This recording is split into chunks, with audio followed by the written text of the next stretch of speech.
But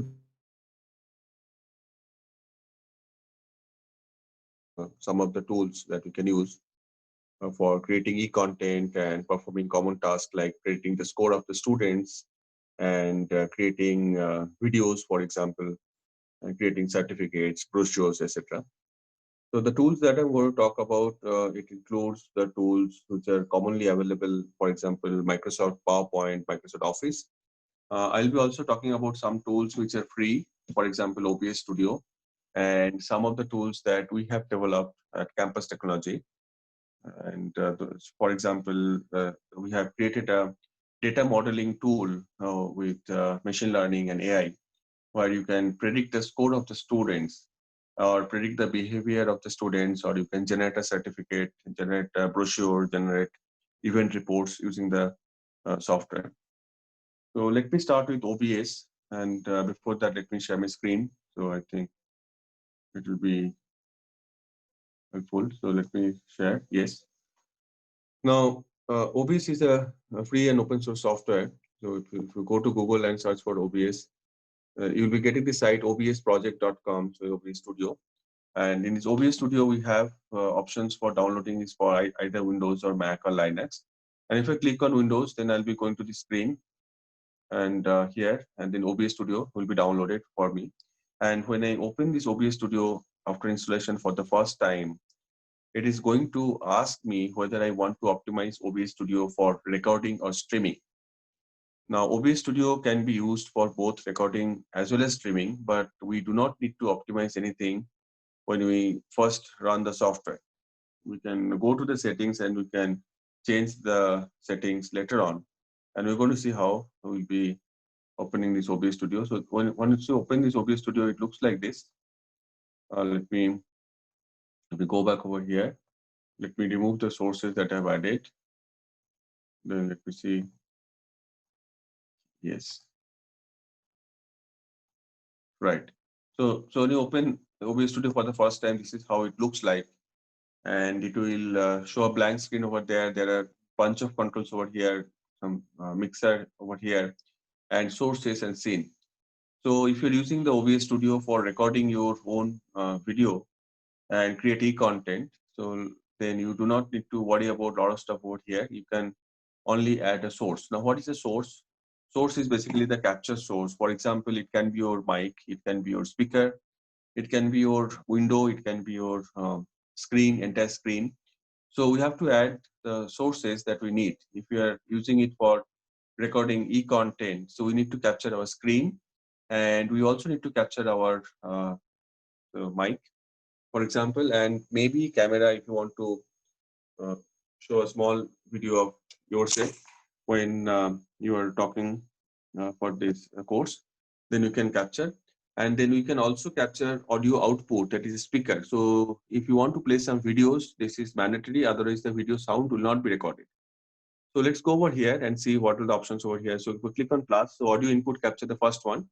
So audio input capture is nothing but your mic, and audio input capture is going to create one source where you can select the audio source, and commonly it is a mic, and click on OK. You don't need to change anything over here. Now here by default the mic will be selected, so default option is fair enough.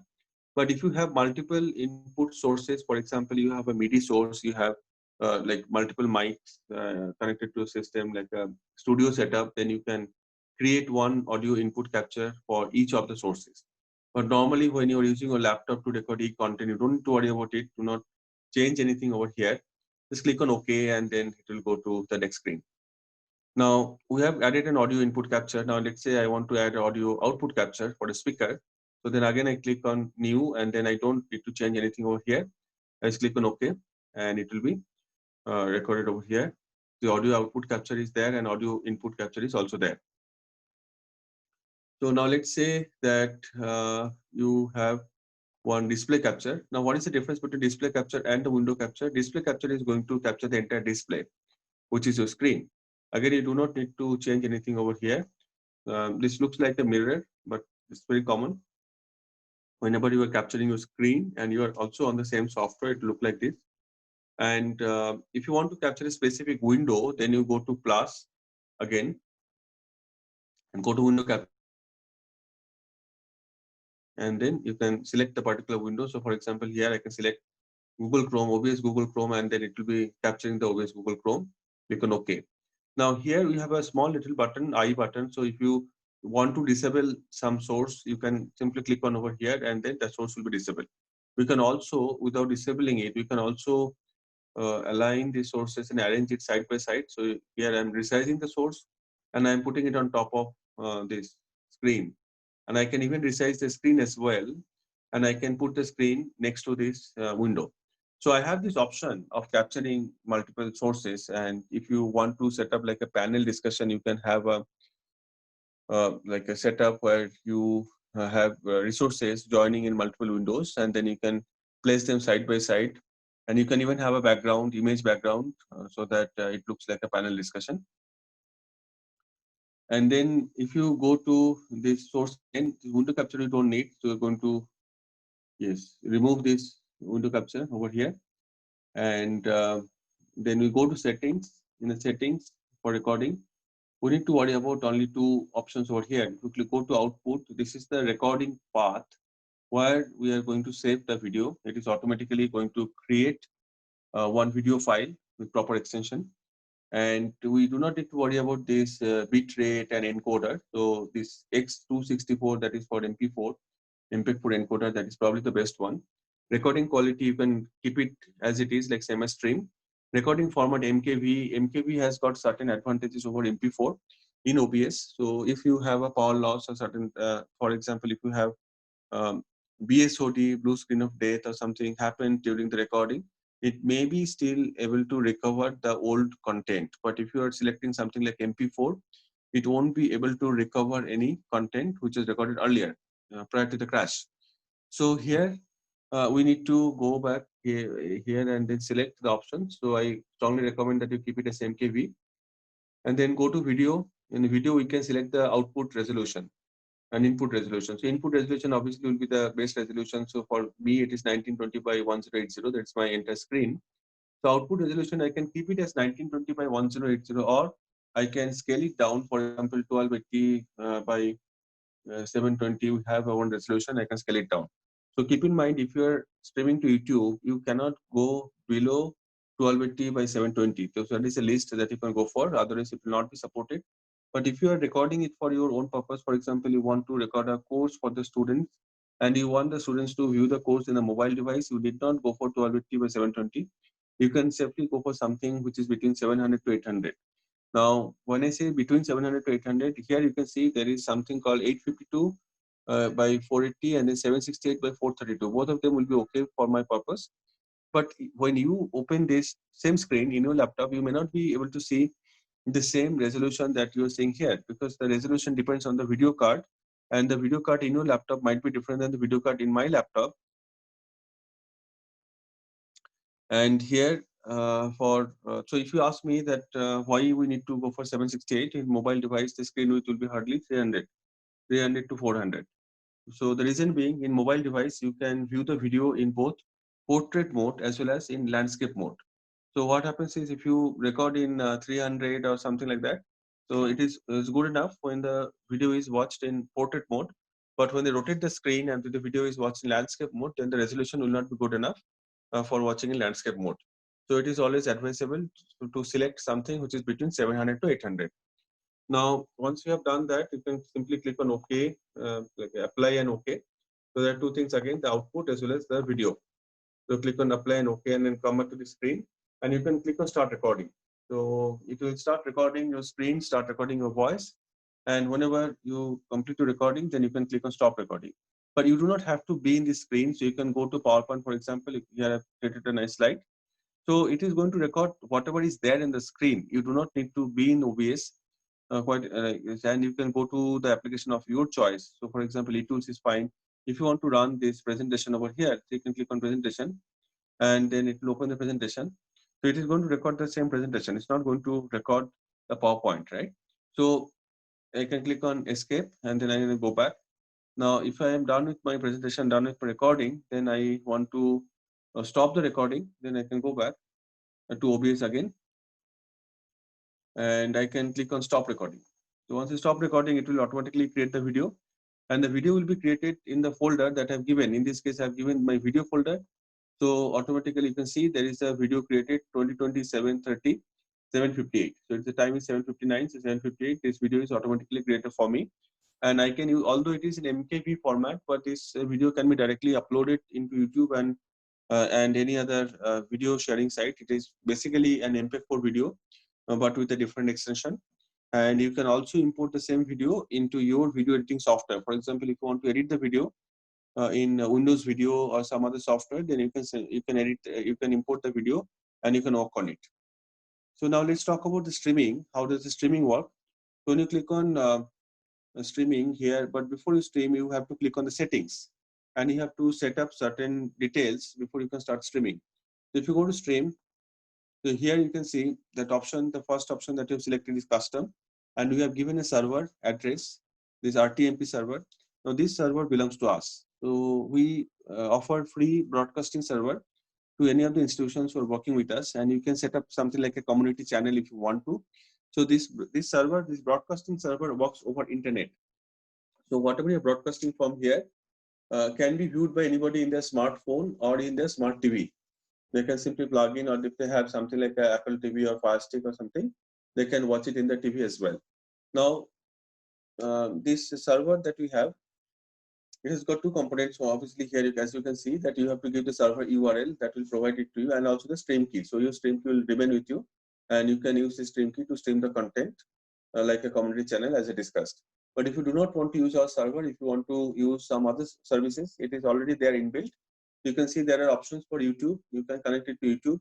You can connect it to, for example, Facebook Live, and you can also connect it to multiple other platforms that you can see over here. So let's see how it works for YouTube. In YouTube, there is an option to stream, and all you need, so you don't need a server address because the server is selected by default. You only need a stream key. So if you go to this YouTube website, I just gone there in YouTube. So this is how the YouTube looks like. You have to click on Go Live, and you'll be coming to YouTube Studio. Now, whenever you want to stream using YouTube, you have to understand one thing, that it takes about 24 hours for them to activate. You need to verify your account with a mobile number. They'll send a text message or they'll call you.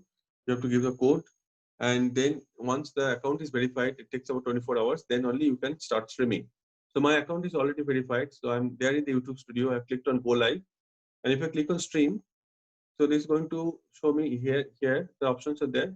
I don't want to use any settings which I already had. So I'm going to create a new stream over here. I can give some name called test stream, and then I can keep it as a public. So here there are three options: public, unlisted, private. If it is private, nobody else can view this video. If it is unlisted, anybody with a link can view. It will not be appearing in the search result, but it will still be accessible through the link. And then public means it is also accessible in the search. So this is a public. So let's keep it as public for now.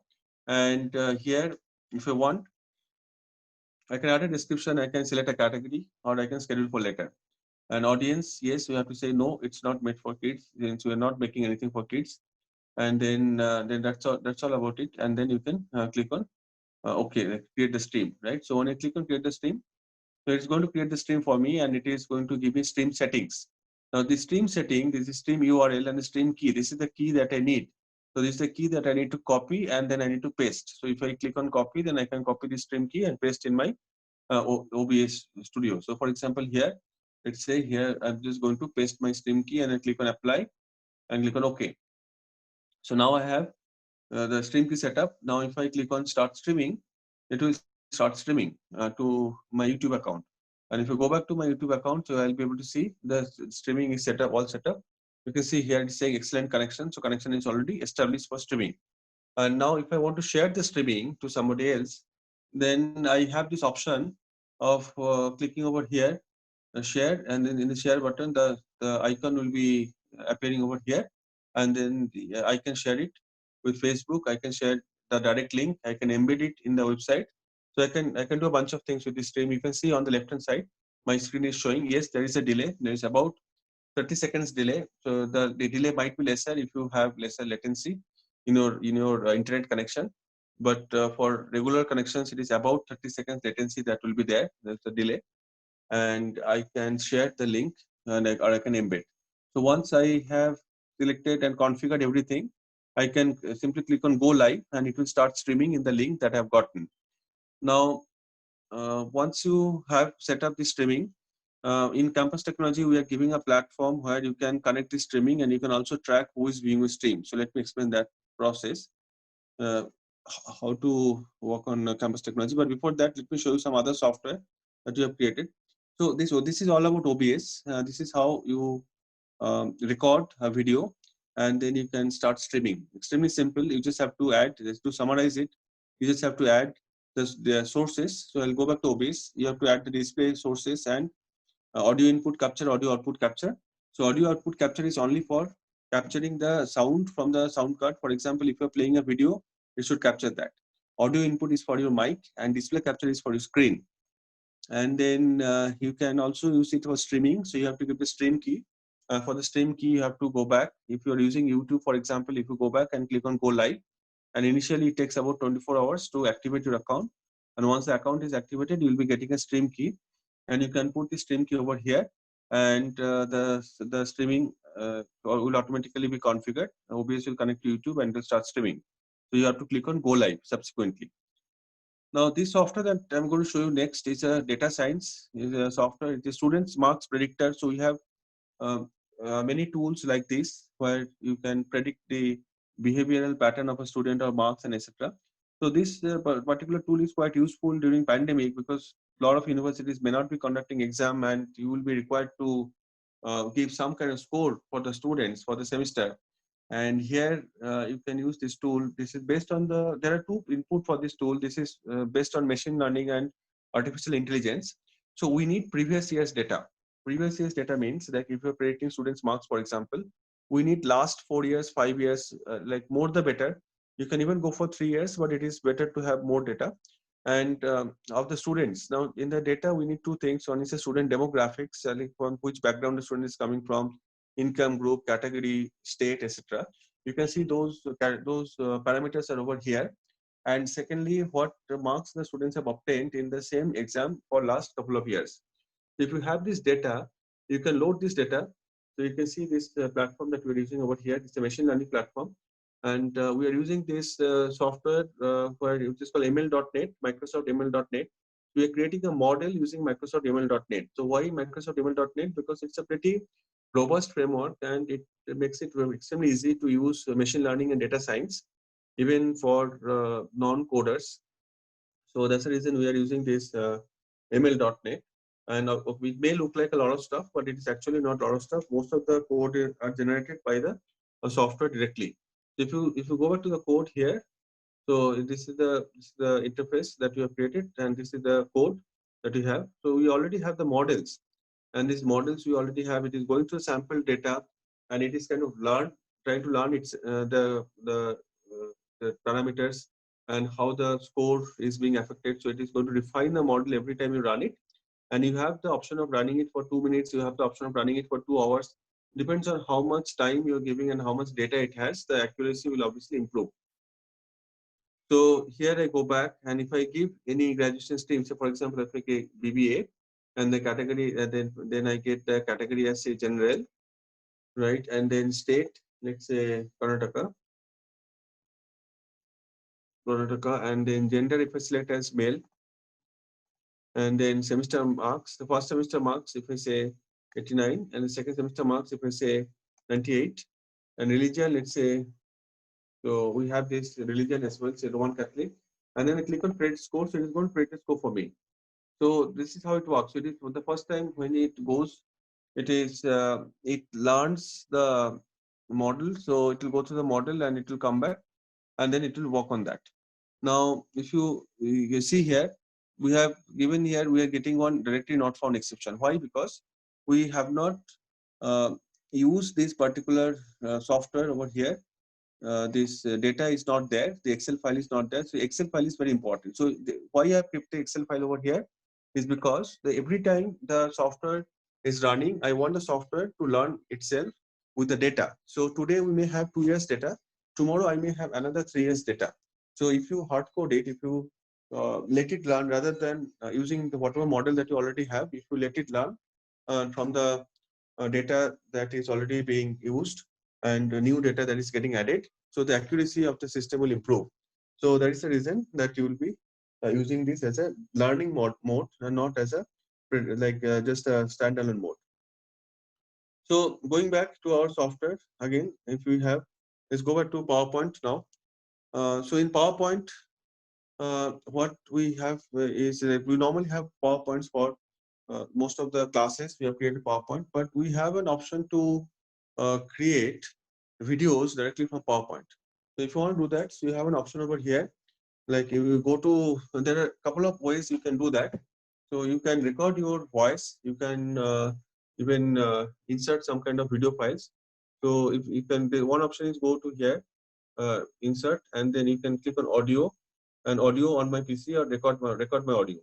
So record audio is usually good. If you can click on record audio, so recorded sound, you can give it a name, and you can click on the record button over here. When you click on record button, and when you it will start recording, and when you stop the recording, it will be inserted. That audio clip will be inserted directly into the slide itself. So you may have multiple slides, and you may have different duration for each slide, the audio. So you don't have to worry about that. That will be automatically taken care of by PowerPoint when creating the video. So let's assume that this particular, let's say, let's record some audio over here, and I'm just talking, so it's recording anyway. So you can see that total sound length, it is coming as 4.5. Click on OK. The audio is inserted over here. I go to the next slide, and then again I can go to insert audio, record audio. Then I can again click on record. Then I'm going to insert some audio over here as well. And then I stop and then click on OK. I also have the option of recording screen recording. That option is also there. If I want, then it's going to record screen. I can select the area and then audio and the record pointer. So I can record my screen as well. So you don't need to have any specific tool for as such. You can even use PowerPoint to get the screen recording. And once I'm done with the recording, then I go to file and I go to save as. I can go to save as, I can go to export as well. The export gives me more control, and I can select this option, create a video. And then here I can create a video as a full HD or ultra HD. I can even go for standard 480p. You can see it's 852 by 480, which is good enough for the mobile devices. And here we can say this 5 seconds. So wherever we do not have any audio, those slides, it will wait for 5 seconds.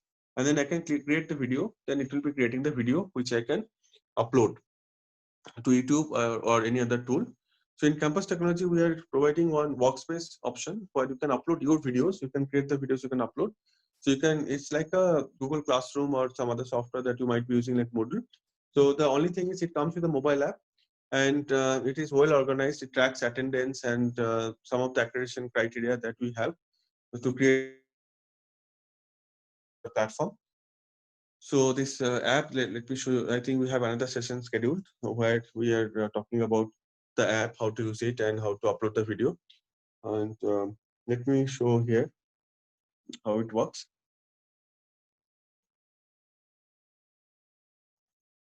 So this is a screen. This is a Campus Technology screen when you log in. So let me log in as a demo account, and then you give your captcha. Go here and then click on Quick Access. So in the Quick Access, we have an option of creating classes. So here we have this online class, and in online class, you can click on Create Class. And when you go to create class, there are two ways you can actually create a class. You can create the class in workspace mode, or you can create the class in non-workspace mode. So here, for example, if you select the program, so I'm selecting BSc Agriculture, and then I can select so the course. So let's say I can select the course as BSc Entomology, and then I can see the classes that I have already created. Now each class automatically comes with a live link.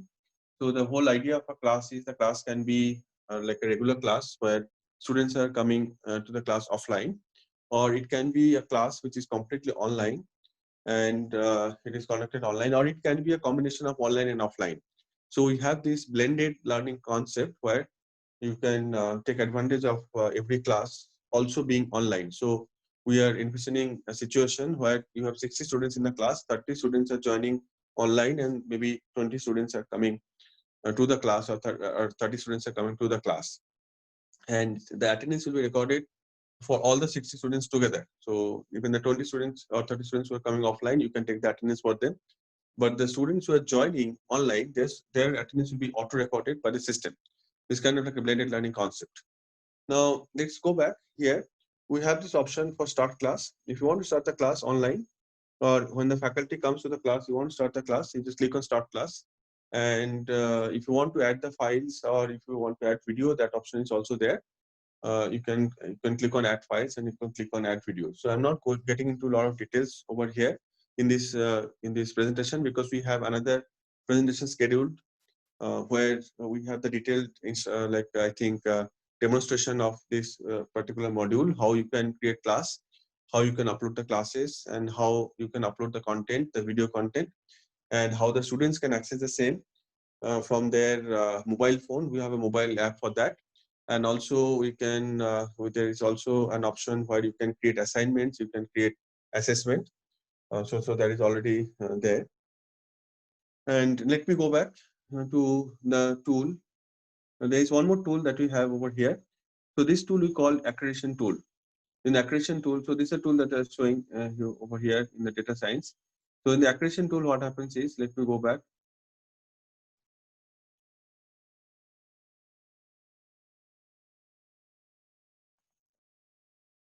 So this is a tool which can be used to do a couple of things. So generate course outcome, then brochure and reports, generate OCR. So a few things we have, even brochure report. So generate course outcome. So it is going to create the course outcome for you based on the data that you are going to upload. So all we need, so course outcome and program outcome. For technical institutions and for many other institutions, it may not be a problem because you might have already created course outcome and program outcome. But for many institutions, it might be a challenge, little bit challenging, because you do not have any background. It was there only for the technical institutions earlier, but now it is part of this general accreditation framework in NAAC as well. So you are required to create this course outcome as well as the program outcome.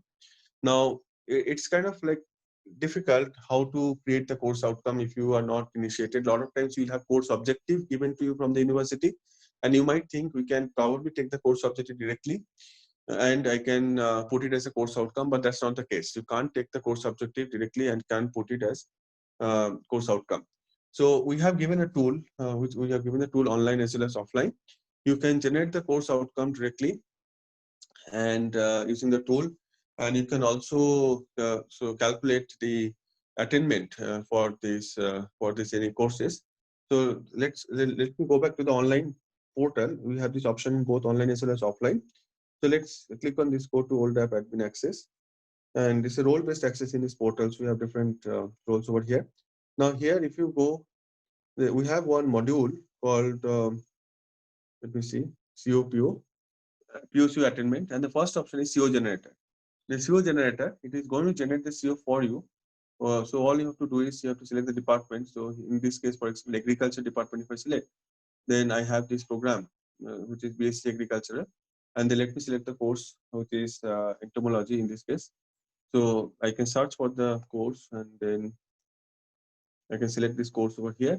Now, to create this course outcome, we need to identify the major topics that we teach in the course. Technically speaking, you can have like 20 topics, 30 topics that you teach in the course, but generally speaking, the course outcomes are limited to 3 to 6. It's not a hard and fast rule that you need to have course outcome limited to 3 or 6 only, between 3 to 6 only, but that's a general convention, I guess.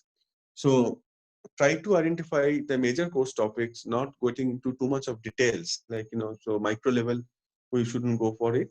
So let's say the course topic, let's say that course topic is topic 1, and then I click on generate CO. It's going to generate CO for me. You can see here, identify the characteristics of topic 1. So we already have this CO created. If I want, I can change it, but if you do not want, you need not change it. So it generally follows the convention. It starts with a verb and then followed by the noun. And it also follows the general pattern of course outcome. And similarly, the program outcome, you can also generate the program outcome.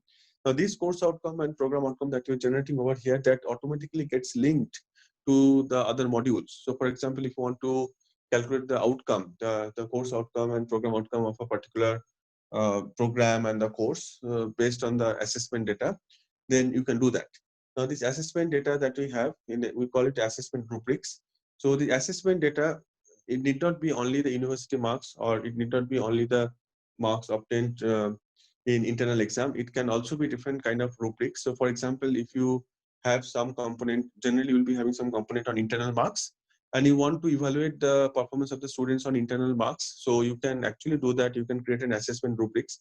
I'm going to show you a few of the rubrics, how it looks like, and then I'll show you like how you can create this assessment. Now, you can also link it to this predicted score that we are talking about. You can link it and you can upload the score. So let's see how it works. So let's go back and let's see a few of the rubrics. Let me open some Excel file over here.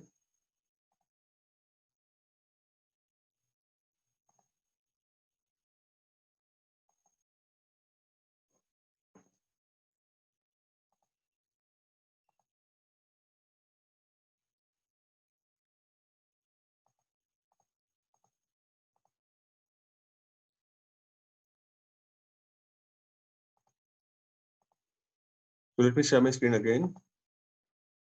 So I have these documents over here. So let's say assessment of CO's classroom work. Let's say we're trying to assess the performance of a student in classroom work. So we have this Excel file over here. And here we have given some sample. So for example, you might want to assess the performance of the student based on these parameters like logbook and punctuality, efforts of making a demo, equipment, quality of demo presentation. We have a couple of options over here. And if you go to seminar, for example, this is for demo. If you go for seminar, student seminar, so we have given some parameters over here. You can use those parameters, for example, logbook records, punctuality, class, library, assignment, study, home assignment. So we have a couple of options that you've given. For example, library assignment, we can give the library assignment. And this is an Excel file. It kind of calculates everything together. You can also input the same data into an online portal, and you can create the consolidated COPO assessment. Now, when you're creating this assessment or using the portal, entering the data, some of the assessment rubrics we are giving by default, but you may want to follow a different assessment rubrics. So there's no problem on that. So you can, we have an option of auto configuring this assessment rubric. So for example, it can be program wise, it can be course wise, it can be faculty wise. So in the same course, it is theoretically possible that two faculties are taking the classes, and the way they evaluate the performance of the students for their portion of the work might be different. So one might be using some other assessment rubrics, faculty B might be using some other assessment rubrics. So what we have given here is an option of allocation. You can allocate the particular course and program and course to the faculty for the particular batch and section. And you can even form even groups like tutorial groups or practical groups. You can form like group 1, group 2. So it will be allocated to the students, to the faculties, and the students will be allocated for that particular allocation. Then when the faculty go in there, they can select their own template for this assessment rubrics. So they need not follow. So faculty and faculty B, even if they're in the same course, they need not follow the same assessment rubrics. So that is totally configurable. So that gives probably a little bit of room for the faculties to evaluate in a much objective manner, better manner. So then we have this software where it automatically consolidates all the assessment rubrics and creates the POCO mapping. If you go back to the whole software, this online software, here you can see that under POCO mapping, we have certain options. For example, here you can see you can enter the IMARCs and etc. PO attainment, CO attainment, and the suggested attainment. So suggested attainment is basically creating a rubrics, and based on the data that you already have for multiple institutions that you have collected from public sources, it will tell you actually that what is the expected uh, the outcome for this particular program and course if it is publicly available. So for example, for your course, you might be getting an attainment of 60%, but it is possible that top institutions have been able to achieve an attainment of say 70% for that particular program and course. So this is not something which will be 100% foolproof for all the courses, because this is an empirical data. This is not the data that we maintain. This is coming from the public data. A lot of times course codes may not be same, or the course name might be slightly different. So in that case, obviously, it will not be exactly same. Even, or we may not be able to find any data, or we might not be able to predict it. But generally speaking, it works for most of the cases, and then you will be able to see what is the outcome, expected outcome for the particular program and course. We have also given some options over here where you can export like all CO. If you go for NAC or NBA, so you have to export. You have to display all the program outcomes and course outcomes in the website. So you can simply link it from here and you can display in the website. So the next one that we have over here is we have one module for scenario analysis. So scenario analysis is nothing but it is a what if scenario. So what if scenario, like if we have certain conditions, then what will happen? So for example, if we so when we calculate the attainment, we need to have these levels fixed. So what if I consider the level 1 as 60%, then what is the attainment I'm going to get? What if I consider my level 1 to be 70% and above, then what is the attainment I'm going to get? So that is how you can do the scenario analysis over here. And we have also given an option of approximation. So sometimes it might so happen that you have already conducted the exam, but you do not have the component. So for example, you might have conducted internal assessment IA1 and IA2, but you do not have the data available with you right now. You just only have the final marks, maybe an average or maybe best of two, which is there for the student for maybe like 3 years back. But you don't have the data for IA1 and IA2 separately. You do not have the data for question wise. So IA1, you may have like 10 questions, and IA2, you may have another 10 questions. So each of the questions are mapping to some CO and some PO. So you may not have the data available. You may have that complete, like the marks available for the students for entire IA1 or IA2. But IA1 per se is not mapping to any CO or any PO. The questions in the IA1 or IA2, that is going to map to different kind of the COs and POs for the particular course and program. So if you do not have that, you can also go for approximation. If you have the question paper available, so you can see how many questions are mapping to which CO and which PO. So let's assume there are 10 questions. Out of the 10 questions, the 5 questions are mapping to CO1, 3 questions are mapping to CO2, and then 2 questions are mapping to CO3. So in that case, it is so 50%, 30%, and 20%. So whatever marks is obtained by the student, so let's say the student has got say 50 marks, so you can say 50% of the marks is attributed towards CO1, 30% of the marks is attributed to CO2, and 20% of the marks is attributed to CO3. So that is approximation. If you do not have the data available for 3-4 years back, then you can use the approximation technique to allocate the marks for different COPO for calculation of this attainment. So obviously this is not very scientific. You can argue that okay, it is it's not proper,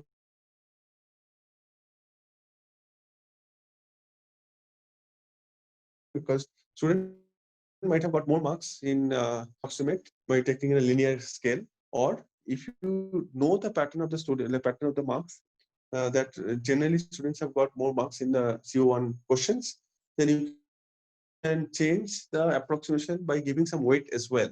So you can add some weight, and then you can say that okay, say 60% of the marks, total marks is attributing towards CO1,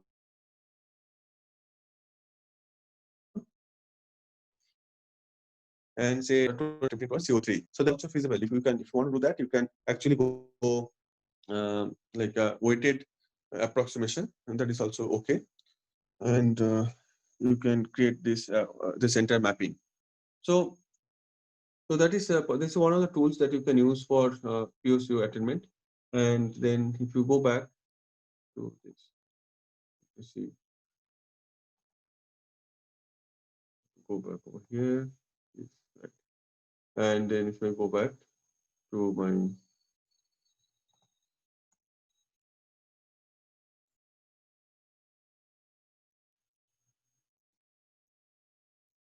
okay, so I go back to my dashboard. So here in the tool, we have given some more options that you can use. So if you're using, for example, online examination for assignment, or you are using this online examination for an actual assessment, we have a software where you can model your regular 3 hour examination, and you can have two sections. One is for descriptive and one is for MCQ, or you can have multiple sections which is of type MCQ or descriptive. And for each of the sections, you can have as many questions as you want, and the questions can be randomly selected from a question bank. So that provision is already given over here. Now, the next one that we want to talk about is we have introduced some options, some new features, which is called video proctoring as well as video assessment. So video proctoring is quite obvious, like you have the option of proctoring the students live when the students are taking exam. So we have our own platform, our own video conferencing platform, which is integrated with the software. And for every exam, you can create like a group of students being proctored by one proctor. So basically, ratio of 1:10 or 1:15 should work fine because you have the proctoring properly set up. However, when it goes to this video assessment, that it works little differently. So you might have certain assessment. For example, you might have an assessment where you give them a case study and you want to observe how they're working on the case study, how they are solving the case study, and based on their behavioral patterns, you want to assign certain marks. So that may not be applicable for all the disciplines, but it may be applicable for some disciplines. So if you want to do that, you can give them a case study. That option is there. You can give them a case study. You can have parameters, and then based on the parameters, you can decide, uh, and you can observe them solving the case study live, and based on that you can decide how much marks to give for each of the parameters, and you can decide what is the final weightage that will be recorded in the assessment scorecard. You can go to our website, that is Campus of Technology, and you can probably look for the tools. We have given an open source software completely free. You can download the software and you can install with the same software that you're seeing in the screen. You can install it in your server, and you can take advantage of these teaching learning tools and the accreditation tools that we are providing. And if you need any help or support, there is a support email address is also given. You can send an email to the support@campus technology. And it's a portfolio company of Times Internet. So we'll definitely somebody from our side will get back to you and try to help you out. Thank you.